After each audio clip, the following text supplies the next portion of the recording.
Hello students, today our topic is Schrodinger equations. What is Schrodinger equation? In quantum mechanical, particle is defined using wave function and this wave function is called state function. Okay, जिसे कोई particle move कर रहा है, particle के move करने से एक wave generate होती है, तो उस वेव के लिए वेव फंक्शन क्या होगा, उस वेव फंक्शन को ही क्या बोलेंगे हम, स्टेट फंक्शन। और इस वेव फंक्शन को जनरली स्टेट फंक्शन बोलते हैं, लेकिन इसको श्रोडिंजर कोई साइंटिस्ट था, उस साइंटिस्ट ने 1926 में इसे डिफाइन किया, इसलिए उस इक्वेशन को या उस फंक्शन को श्रोडिंजर इक्वेशन बोलते हैं। Okay, so generally wave function is defined by psi r t, r और टी का मतलब पोजीशन और टाइम पे डिपेंडेंट है जो वेव फंक्शन है।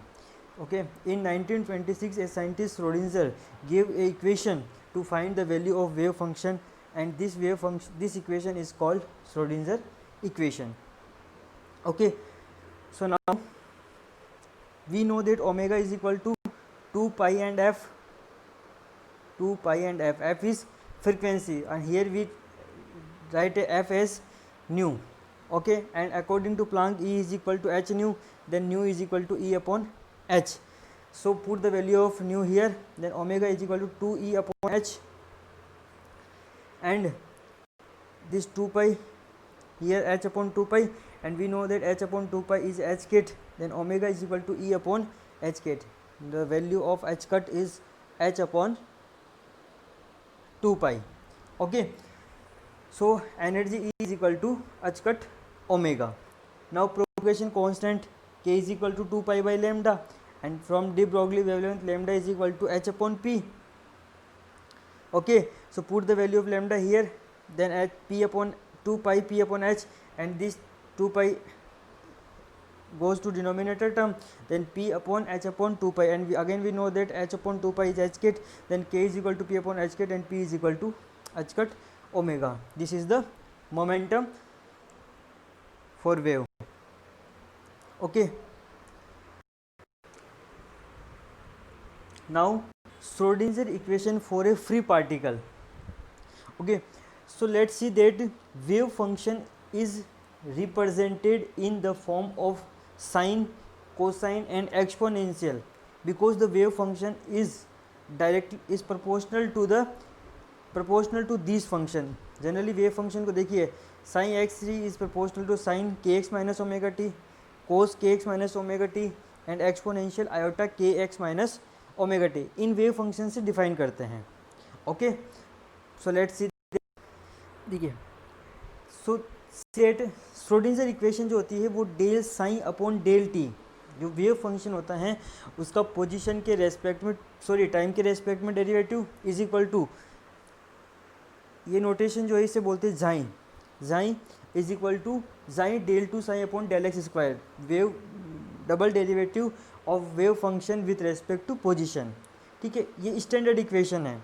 अब यहाँ पर हमें क्या करना है, जो हमने अभी डिफाइन किया था वेव फंक्शन जो होता है sign k x minus omega T, कोस के एक्स माइनस ओमेगा टी और exponential iota k x minus omega T, इनके डायरेक्टली प्रोपोर्शनल होते हैं. ठीक है, तो यहाँ पर ये जाइन जो है ये कांस्टेंट है, तो हमें उन तीनों वेव फंक्शन में से कोई भी एक वेव फंक्शन लेके पहले डिफाइन, ये जो कांस्टेंट दिया हुआ है इस कांस्टेंट के लिए वैल्यू डिफाइन करनी है हमें. ठीक है, देखिए हमने ये वेव फंक्शन लिया psi is equal to A sine k x minus omega t. ठीक है, इसको देखिए यहाँ पर हमें एक तो del psi upon del t, तो मतलब जो वेव फंक्शन दिया हुआ उसका टाइम के रेस्पेक्ट में एक बार डेरिवेटिव किया तो ये आएगा, और del two psi upon del x square जो वेव फंक्शन दिया हुआ उसका पोजीशन के रेस्पेक्ट में टू टाइम डेरिवेटिव किया, देन वी गेट इक्वेशन 4. तो put the value of equation 3 and 4. देखिए, ये equation 3 del psi upon del t and equation 4 del two psi upon del x square, इन दोनों की वैल्यू को यहाँ इक्वेशन 1 में यहाँ पर और यहाँ सब्स्टिट्यूट करो और कैलकुलेट करते हैं, तो हमारे पास ये जो जाई हैं कांस्टेंट, इसकी वैल्यू ये आती है. तो देखिए यहाँ पर क्या, ये जाई जो है ये कांस्टेंट टर्म है, लेकिन यहाँ पर ये जाई जो है ये पोजीशन पर डिपेंडेंसी शो कर रहा है इसकी वेव फंक्शन की, और टाइम पर भी डिपेंडेंसी शो कर रहा है. लेकिन हमने जाई को क्या एज्यूम किया, कांस्टेंट एनी आर्बिट्रेरी कांस्टेंट जो किसी पे डिपेंडेंट ना हो, इंडिपेंडेंट टर्म हो सारी, लेकिन यहाँ पर जाई जो है पोजीशन और टाइम दोनों पे डिपेंडेंट टर्म है, इसलिए ये वेव फंक्शन जो यहाँ पर एप्लीकेबल नहीं होगा। तो देखिए for this it is clear that value of constant जाई dependency, so wave function is psi form a is not a proper function for Schrodinger equation, same as we can take cos x minus omega t, और उसको भी derivative को अगर value put करते हैं तो वहाँ पर भी ये जो कांस्टेंट टर्म है ये x और t पर डिपेंडेंसी शो करेगा। ठीक है, तो इस कंडीशन में sign k x minus omega T और कोस के एक्स माइनस ओमेगा टी ये दोनों वेव फंक्शन जो हैं श्रोडिंजर इक्वेशन के लिए वैलिड नहीं होंगे। तो हम अब क्या करते हैं, एक्सपोनेंशियल वाला जो वेव फंक्शन था psi is proportional to exponential iota k x minus omega t and proportionality sign हटाया तो कोई कांस्टेंट आया ए। ठीक है, अब इसका क्या करना है, हमें एक बार तो टाइम के रेस्पेक्ट में डेरिवेटिव करना है del psi upon del t, और दो बार क्या करना है 2 time derivative with respect to position, then we get equation 5 and 6। Put the value of equation 5 and 6 in equation 1। Equation 1 क्या थी हमारे पास, del psi upon del t is equal to psi square only psi del 2 psi upon del x square. तो देखिए del psi upon del t और इस del 2 psi upon इन दोनों की वैल्यू को सब्स्टिट्यूट किया। ठीक है, और यहाँ इसको कैलकुलेट करके फिर देखिए आयोटा ओमेगा अपॉन के स्क्वायर, ये इसकी डिनोमिनेटर टर्म। ठीक है, अब देखिए न्यूमिनेटर टर्म और डिनोमिनेटर टर्म दोनों में एच केट से मल्टीप्लाई और डिवाइड किया, तो देखिए ऊपर आयोटा ये एच केट और ये एच केट ओमेगा अपॉन में एच केट स्क्वायर के। ठीक है, तो देखिए अभी हमने थोड़ी देर पहले डिफाइन किया था कि एच केट ओमेगा जो है ये एनर्जी है, तो आयोटा एच केट ई, और ये भी डिफाइन किया था p is equal to h cut k, तो h cut square k square जो क्या जाएगा पी स्क्वायर। तो देखिए आयोटा एच केट ई अपॉन पी स्क्वायर। तो देखिए यहाँ पर अब जो ये जाए की वैल्यू आई है ये कांस्टेंट टर्म है। ठीक है, मतलब ये टाइम पर और पोजीशन पर डिपेंडेंसी शो नहीं कर रहा है, तो इसलिए यहाँ पर ये टर्म वैलिड होगी। मतलब ये जो वेव फंक्शन लिया हमने psi is equal to A exponential iota k x minus omega t, ये यहाँ पर वैलिड वेव फंक्शन होगा। सो लेट्स सी दैट।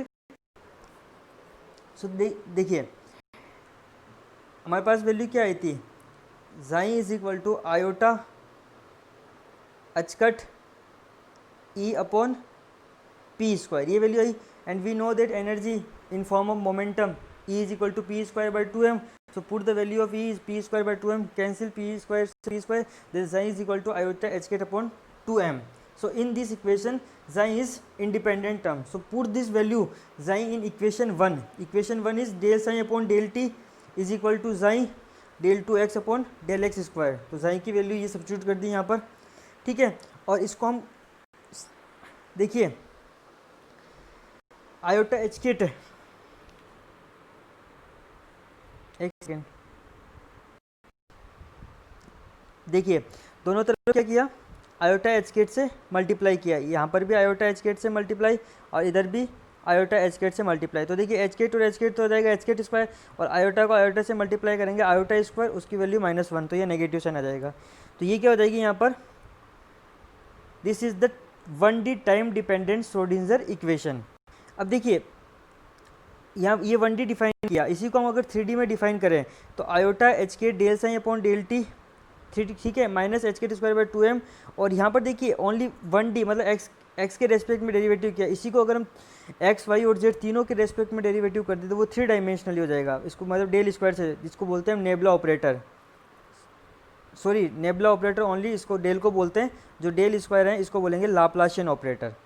ठीक है, जिसकी वैल्यू होती है लाप्लाशियन ऑपरेटर की del square upon del x square